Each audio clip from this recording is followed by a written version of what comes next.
Every major war of the last 100 years was written down thousands of years before it happened, not as a guess, not as a metaphor, as a detailed sequence of events that the Bible describes with the kind of specificity that should be impossible. We are not at the beginning of this story. We are somewhere near the end, and the wars happening right now are not random. They are steps in a timeline, God's timeline. And tonight I want to show you exactly where we are on that map. Most people treat Bible prophecy like a curiosity, something for theologians and conspiracy theorists, something safely distant from the real world. But here's what those people don't tell you.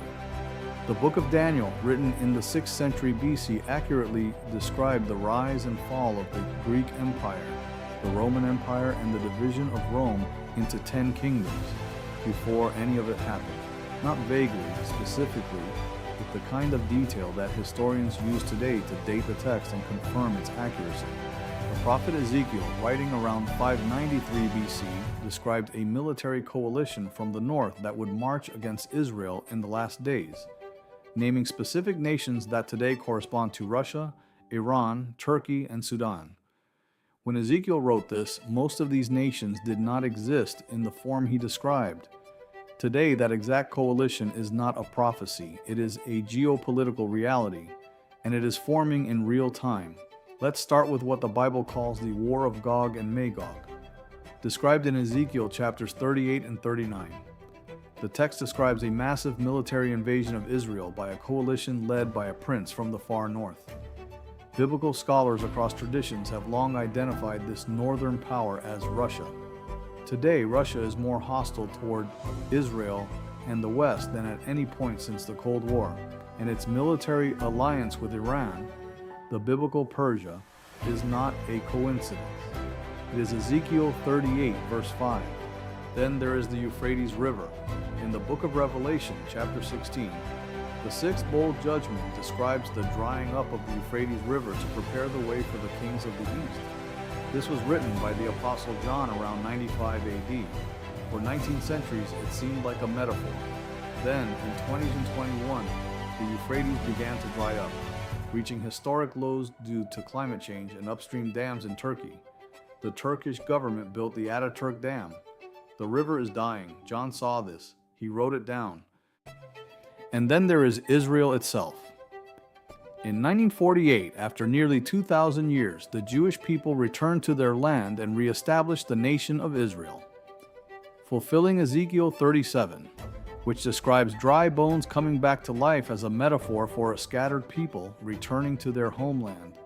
Jesus said in Matthew 24 that once this generation sees the fig tree put out its leaves, this generation will not pass before all these things are fulfilled. We are that generation. Russia and Ukraine. This war did not begin in 2022. Prophetically, it began when Russia, Iran, and Turkey started building the alliance Ezekiel described. The war in Ukraine has done something that would have seemed impossible 10 years ago. It has pushed NATO to its eastern borders and created the exact kind of tension that forces every nation in the region to choose a side. The sides are forming exactly as described. Iran. For decades, Iran's government has openly stated its desire to destroy Israel. This is not geopolitical analysis. This is a nation whose official position is the elimination of a neighboring state. Ezekiel 38 and 8 verse 5 calls this nation Persia. Today it is Iran. It has nuclear ambitions, a network of proxies across Lebanon, Syria, Gaza, and Yemen, and a deepening military partnership with Russia. The prophet saw this coalition. He wrote it down. We are watching it assemble. China and the kings of the east. Revelation 16 verse 12 speaks of kings from the east crossing the dried Euphrates to converge on the valley of Megiddo, the plains of Armageddon.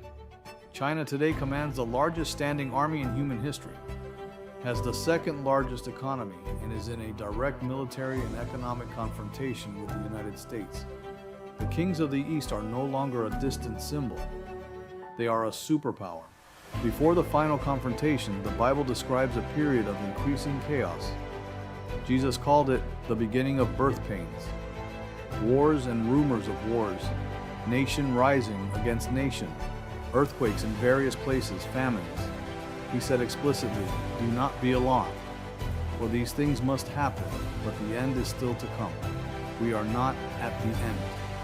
We are at the beginning of birth pain. And anyone who has witnessed a birth knows, once they start, they do not stop. They only intensify. There is one more piece to this that almost nobody discusses. The book of Revelation describes a global system of economic control, where no one can buy or sell without a mark, a number, a name. For 2,000 years, this seemed impossible. Then came digital currencies, biometric IDs, social credit scores, and AI surveillance systems capable of monitoring every transaction on Earth in real time. The infrastructure for the mark of the beast is not a future threat. It is being built right now, today, while you watch this video. I want to be careful here because it is easy for this kind of content to become about fear. That is not what the Bible intends. When Jesus described the signs of the end times in Matthew 24, he concluded with this: "When you see these things begin to happen, stand up and lift your heads, because your redemption is drawing near." The signs are not meant to terrorize. They are meant to orient. A navigator who knows exactly where a storm is does not panic. He plots a course. The theologian and linguist Daniel Lopez, who has spent decades studying these texts in their original Greek and Hebrew, puts it this way: the Bible does not give us a calendar. It gives us a map. And right now, if you look at that map honestly, and then look at the news, there is an alignment that is difficult to explain as coincidence. Russia, Iran, Turkey forming an alliance, Israel surrounded, the Euphrates drying, digital control systems being built, a world being asked to choose sides. Every piece is in position. I am not here to tell you the end is tomorrow. I am not here to give you a date. Every person in history who set a date was wrong, and the Bible is clear that no one knows the day or the hour. What I am here to tell you is this: the pieces are in place in a way they have never been before. The nations Ezekiel named are allied. The river John described is drying.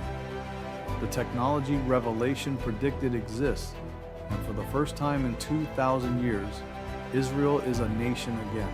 If this opens something in you, a question, a doubt, a curiosity, I would encourage you to read Matthew 24, Ezekiel 38, and Revelation 16 this week.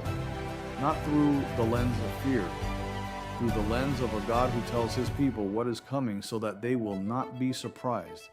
History is not random. It is moving toward something. The question is whether you know where you stand on the map. Subscribe for the next video. It goes even further into what the original Hebrew texts say that most translations leave out.